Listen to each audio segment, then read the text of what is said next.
It's a delight, as always, to welcome Steve Howe back onto the Yes Music podcast. Hello, Steve. Hi there. How you doing, guys? All right? Great to have you here. So we're going to be talking about Guitarscape, which is a very interesting new solo album released on the 27th of September this year. So this new album is being released through your own label, Howe Sound.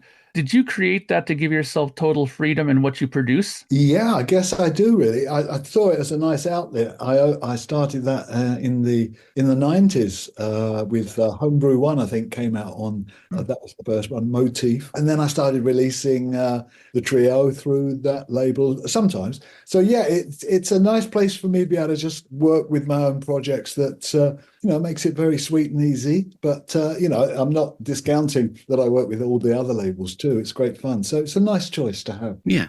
So I was interested to see the variety of formats. Well, everybody's about formats these days, I suppose. But they're going to be available, including vinyl, the old-fashioned way, I suppose, and Dolby Atmos. Yes. So if you think about a piece like Springtide on the album, it already sounds spacious and lively on the digital version that I've heard. Do you like what the different formats bring to your music? So, the Dolby Atmos gives you more scope. Well, it's a pleasure to you built your stereo mixes and you've got them all sorted out, and you don't really change that. You just go into Dolby Atmos and then you kind of widen things. So the space around becomes a bigger sort of palette, really, where you've got width and height and depth and things where you didn't really have it before. But it's not that we make a noticeable use of that, really. We use it more orchestrally, where we kind of have certain parts, maybe a rhythm guitar or a tambourine or something. We can have that a little bit more, not noticeably at a different place, but in a different place usefully, So you can just build a slightly different shape, but it's fundamentally the same. But it is remarkable how much breadth and depth you get from it if you're able to listen to it in your headphones like that. It comes across in stereo headphones, which is really an amazing jiggery pokery of phasing and all sorts of positioning. But the ear can detect I think it's 4% of the 360 degrees. If a sound or an object or a noise moves any more or as much as 4% in that 360, then you notice. So in fact, positioning is far more important than me, think it's like when you hear something or fly buzzing, you kind of like that. So, but Dolby Atmos is a bit like that. It's kind of giving you more width and depth and height. Fantastic. So in the press release, you say a lot of the inspiration from this album comes from your purchase of the Novation Summit keyboard. It's a very advanced instrument, but with an analog sound and approach. Are you interested in new musical technology, or were you just looking for something that sounded more analog? Well, first of all, I'm really interested in new music technology. Yeah, I mean, I'm fascinated by the things I don't understand, from plugins to all the... Yes. It's all fantastically marvelous. But that keyboard, I mean, I'm pleased I picked it out. That did happen to me that, Curtis, the engineer we work with, Curtis Schwartz, he had one. I was playing it and I went, well, this is the kind of thing I need. It's got this, got that. It's a kind of like really hands-on keyboard. It's got all the digital potentials, but you just go hands-on as well. So I managed to get a lot of, just as starters, I got a dozen different textures out of that keyboard that I really thought were nice. And that's what is the bed tracks really for a Guitarscape, because they were improvised initially. They were improvised pieces that I played to different drum tempos and different textures of the settings I could find that I've discovered so far along the way. But let me say that a lot of keyboards obviously have their own story to tell. They have, when you get to know them, you can move around in them and wonderful sounds can be developed, as well as they've already thought of some pretty wonderful sounds to give you. So that is part of the joy of technology in itself, is that sometimes something comes along like the Yamaha brought out the SBX 90 like 40 years ago or something, and that was a revolution because suddenly you could do loads of things with one box as opposed to one box with one thing. So the technology has allowed us to have so much choice, and the way that we're mixing now, as we were just talking, is different as well. Yeah. So you've said that this album represents how you think of yourself as a musician today, and you've just said that certainly within the technology you're curious, but do you still regard yourself as musically curious and interested in pushing forward in solo and band compositions. And most probably, yes. And usually I joke and say, oh, yeah, I still like the sound of a Fender Telecaster. Why? I don't really understand. But yeah, I seem to have got some longevity into my ideas that, for instance, when I pick up an instrument, I want it to be in tune, if it's guitar, I might tune it. But like basically things just happen. I play something and I think, oh, that's so interesting.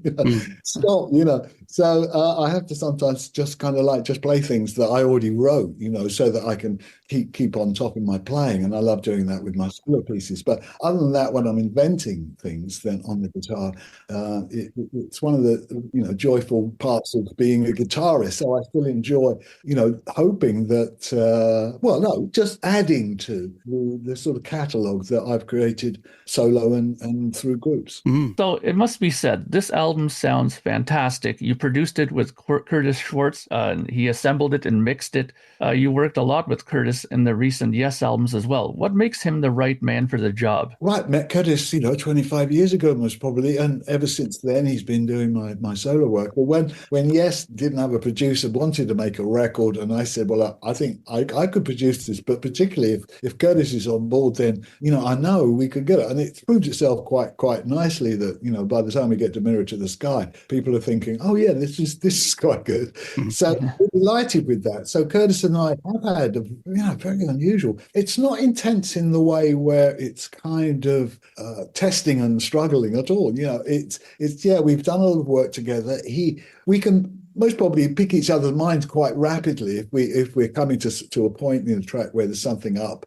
We might both be hearing the same thing, and that's part of the experience, like we did with other engineers and producers in our careers, is that they start to know what you like, and what you don't like. So, but then again, they always hear things you don't hear. So, his role's been amplified really with the way that he has able to focus. He's very, very productive, which helps, with people with lots of ideas. Why don't we try that? Why don't we try this?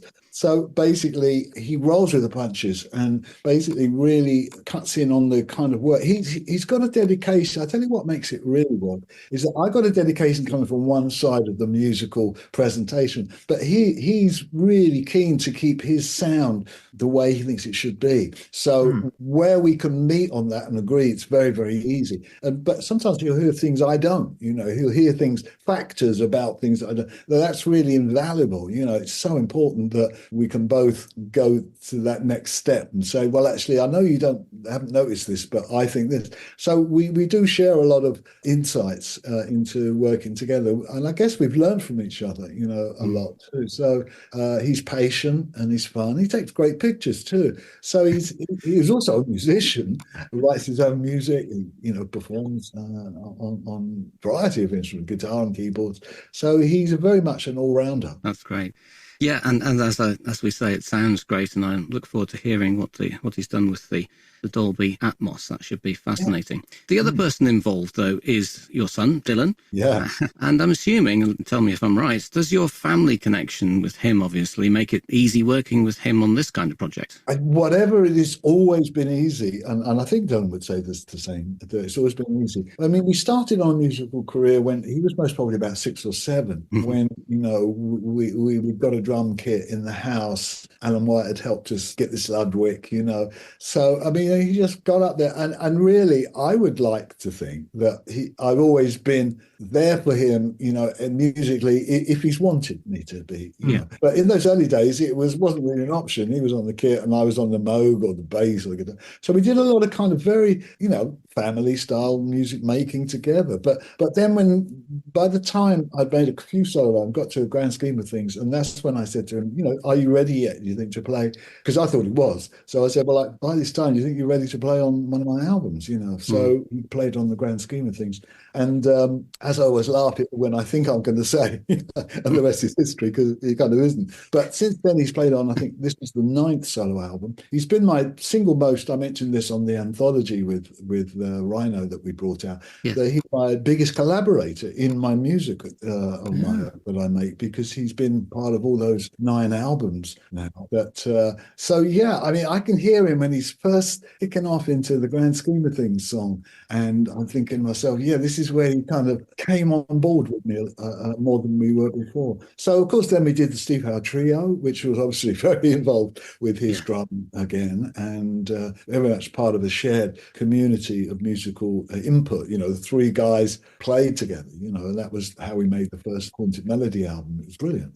So we've done a lot of challenging things together, so it's been nice. Yeah, and he also sat in with Yes, of course, when Alan White was unable to play that time. So he's certainly been with you all the way, as it were. Yeah, he has. Yeah, that was a big moment for him, but it wasn't an easy moment either. But it wasn't an easy moment for anybody concerned with what happened when we lost our son, Virgil, and his brother. So basically, that was a kind of written off situation, and it wasn't easy internally in the band either. Not only because of that, but because of it was a struggle. So things had to get better than that, and they had to be easier, more pleasant. And any music you make should be far more of a pleasure than it could ever be an agony. So we find those ways of doing that. And Guitarscape is another reformation, if you like, of the fact that we don't need to talk a lot about what he actually plays, but I know he enjoys that, and we get on with our work together. It's great. Fantastic. So this is an instrumental album, but some of the guitar melodies sound like they could also be vocal melodies. Would you ever come back to these pieces and use them as the basis for songs in a different context? Well, not necessarily want to do that. The reason that happened, most probably on this album, I say there's only really one song that sounds a bit like that, or maybe two, but that's because the tune that I picked up on to play on the structure I had was kind of reverted to a sort of thematic tune, which is very nice. Leads you into thinking, oh, this could be a song. So, of course, if somebody else spots that and they wanted to do something, of course, it could be redressed, re-recorded, or it could be sung with a different arrangement, and that would be marvelous. But with all the ambitions that I do have as a guitarist, writer, singer, etc., is that I don't know I've got time to think about that when I'm thinking about things that are more on a solid footing for a song. Well, one of my favourite pieces on the album is called Seesaw, and I really like the textures in it and the contrast between the synth backing and the guitars. All the pieces, it's fairly short. Was that a deliberate plan, or did each one sort of naturally have its own timescale? I think it did, and I'm delighted you mentioned Seesaw, because I picked up on that one of the last times I heard it through, was that this track kind of comes out of nowhere. Where's this coming from? And and it's a delight because it starts in a different way. But the two things that are key about it is the kind of texture it's got is really quite fun and bubbly and lively, but subtly. But like you say, the shortness, it just didn't deserve any longer. I said it in that moment, if you like, a couple of minutes. And I don't worry about that so much, really, especially when I've got tracks that are longer. I just know that sequencing has got to be done very carefully when you've got a mixture of lengths of tracks. And sometimes it is nice to get a short track, and not feel like you're going into another, underground tunnel. Yes. Yeah, absolutely. So there's plenty of classic sounding Steve Howe guitar on this album, but perhaps listeners might be surprised by its combination with the synth. A great example of this is the opening piece, Hailstorm. There's some blistering rock guitar soloing in that one, but the keyboards and arrangement make it sound quite cinematic. Is film music something that you'd ever been interested in producing? I would love my music to be seen with images and be, in films, but I don't think I could go through the process, that maybe is needed to do that. In other words, using my music would be easy, but I think getting on board to do it might be a bit challenging for me, because I'm a free bird, I fly free, and there it is. You like that? Great, you can run with that. But there again, it would be a difficult process to find out how I could either compose music for film or do that. I mean, there are people doing it, Hans Zimmer. Basically, there are people who built their new world around what that is. So I think it would be beautiful to be utilized in the movie, but I'm not sure that compositional sense is really my skill. So clearly this album has benefited from the best in modern musical technology, as we've been talking about. And at the moment, I'm writing a book about Tales from Topographic Oceans, as it happens. So when you look back to these tape splicing techniques and the 24-track recording of 50 years ago, like in Morgan Studios, where you put together Tales, are there aspects of those old-fashioned, as it were, ways of working that you miss? Well, I love them. I can't help but love the warmth of all those things. Some of the edits are a little crazy, but yeah, I mean, all I know is that that's as close as we could get it at the time. It is fascinating how easy it is to do it and make it really good now. I mean, you can more or less edit, anything together and make it work if you wanted to. But I think the edits were important if we were structurally building a big track. Then we could only get 5 or 10 minutes recorded each day, and then we stick it together. But the other aspects of the desk and the number of tracks, I mean, you being limited to 16 tracks, being limited, there you are, you've got 16 tracks, would be unthinkable today. I mean, it's what I use here in my own studio, but that's adequate for what I need, because I'm generally hooked into a hard drive into Pro Tools. So, but basically in those days, not only couldn't you record at home, all I had was I think the first thing was a Fostex. No, not Fostex.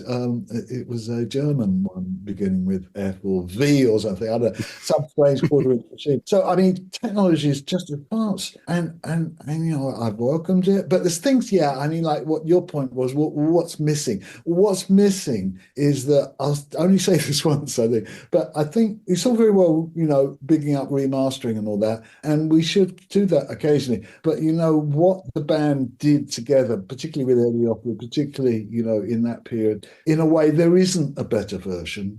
I think the same with the Beatles. Although you might say, oh, could we have a bit more guitar? Do you want this on the left? Right? We can do all that, but some way the original mark, the original imprint, if you like, of Yes, is definitely there. It's not possible to make it better. There's nothing about it that needs making better, but there again, it's made in its time. Yeah.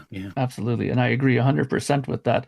One thing that's interesting, as we're talking about different techniques for Tales, like the tape splicing and stuff like that, there was one thing that I read somewhere before as well that said that there was an idea once to record Tales in a forest. Was that true, or was that just a rumor? Let me think. What the idea was that we would record it in the forest. Well, I think that sounds like a sort of slight jumbling up of the idea that what we did was we created a sort of farmyard likeness about what the studio was like inside. We had some fake sheep or something, and we had some bales of hay. I mean, that was really quite preposterous, but it made us, it amused us at the time, and that was a good thing to keep spirits high. That this, we weren't taking ourselves seriously. Like I think the world thought we were, very serious band, and in fact, that's not strictly true. No. Well, back to the present. You're going on tour with Yes alongside Deep Purple in the US this summer. So how did that combination come about?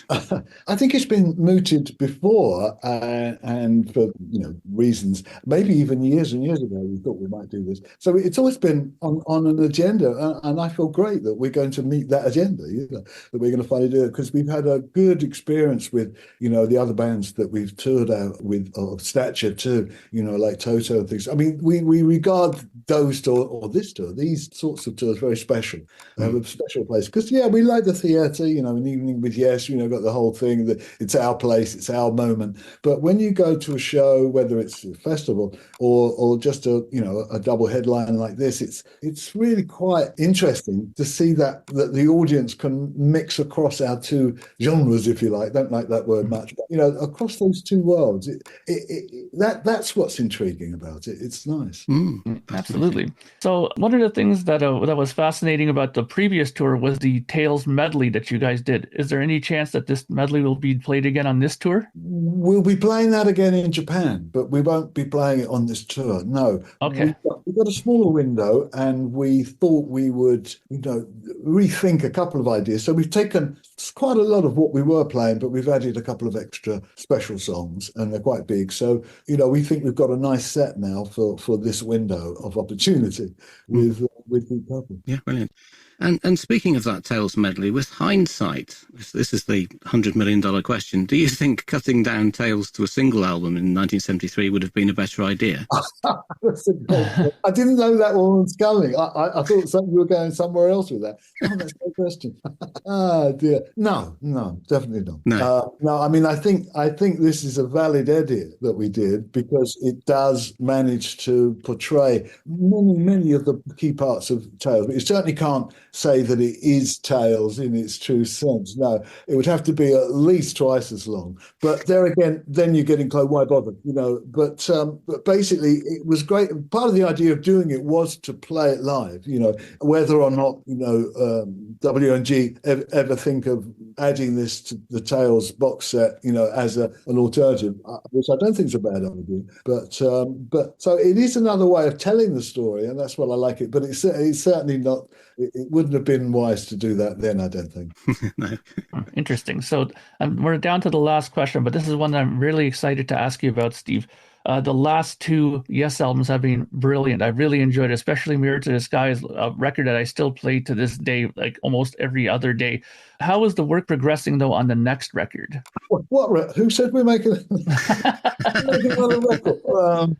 Let me start by saying this. So all we're kind of totally acknowledging is that, we're writing for another album. So that is all I've said, but I can say a little more, which now is that, of course, we tend not to be idle, and there are other things to do, though, other projects to do, but certainly seeing the future after Mirror to the Sky is a very, very important thing, because like the Yes album Fragile, that was climbing, and similar here, Quest, Mirror to the Sky, we could be ascending. That's a hope. So basically, we're trying out some things and we're looking at it. So we are going to get back to it this year after the touring, and I think that's about all I'll say. That's really, really kind of you to say that. Thank you. I'm happy to talk a bit more, but I think that's it. Yes. Well, we will wait and see what transpires there. So thank you very much indeed, Steve, for coming to talk to us again. The best of luck in the US and then in Japan. I'm sure the Japanese shows will be just as good as I saw you in Birmingham this last time, which was a fantastic event. Really loved it. But for the moment, thank you very much indeed for speaking to us today. All right. Thanks, guys. It's been a pleasure. Thank you so much. Bye.